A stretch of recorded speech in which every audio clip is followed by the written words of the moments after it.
So hello guys, welcome back to my YouTube channel. So আপোনালোকক বিহুৰ বহুত শুভেচ্ছা জ্ঞাপন কৰিছো। যেহেতু আজি বিহু হেববে এতিয়া মাছ কিনিব গৈ আছো নেলিত, বলক আপোনালোকেও মোৰ লগত।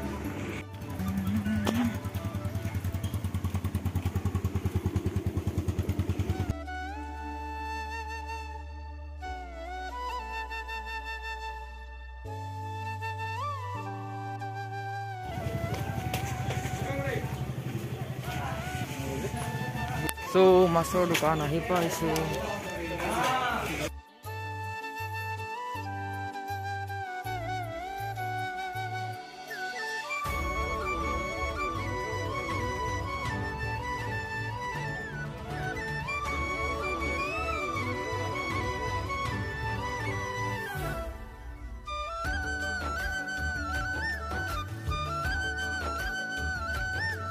So guys, mas mangga sampai sini. আজি পুরা দকছে খানা হবো আজি গৈ আছো এতিয়া আপোনালোকে বলা তো মাছ মাংসলৈ এতিয়া গৈ আছো ঘৰত আৰু আজি পুৰা আমাকা পাৰ্টি হ'ব তো আপোনালোকেও নিজৰ ঘৰত সকলোৱে পাৰ্টি কৰক তো বিহু বুলি আমি খালে নহব বাইকখনকো বিহু খাব লাগে সেইবাবে এতিয়া বাইকখনকো অলপ বিহু খাব আহিছো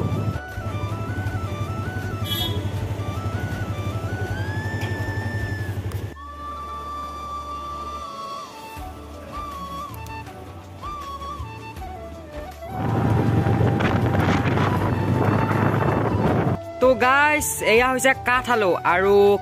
আৰু মাটিৰ মাহ তাৰ পিছত মাছ আৰু মাংস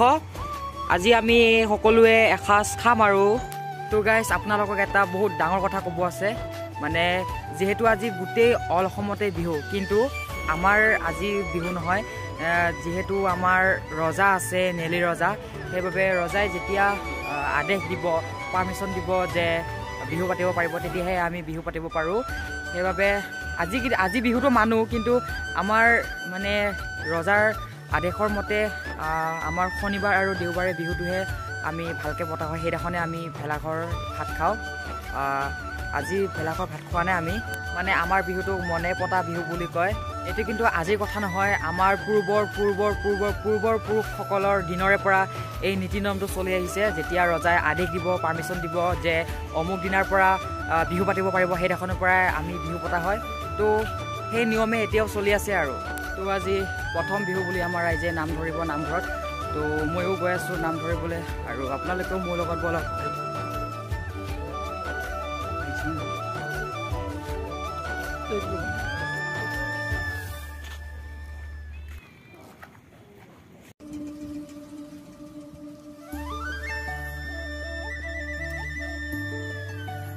নামঘৰত আহিবলৈ আৰু এতিয়া চাহ খাব দিছে চাহৰ লগত বিহু পিঠা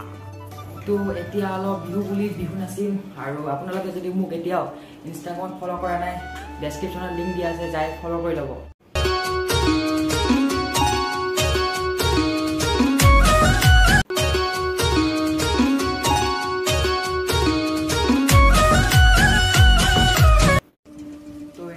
নৰ্মেল ভিডিঅ' আছিলে যদি আপোনালোকে চাই ভাল পালে লাইক কমেণ্ট শ্বেয়াৰ লগতে ছাবস্ক্ৰাইব কৰি দিব আৰু ছাবস্ক্ৰাইব কৰি কাষত থকা বেল আইকনটো প্ৰেছ কৰি দিব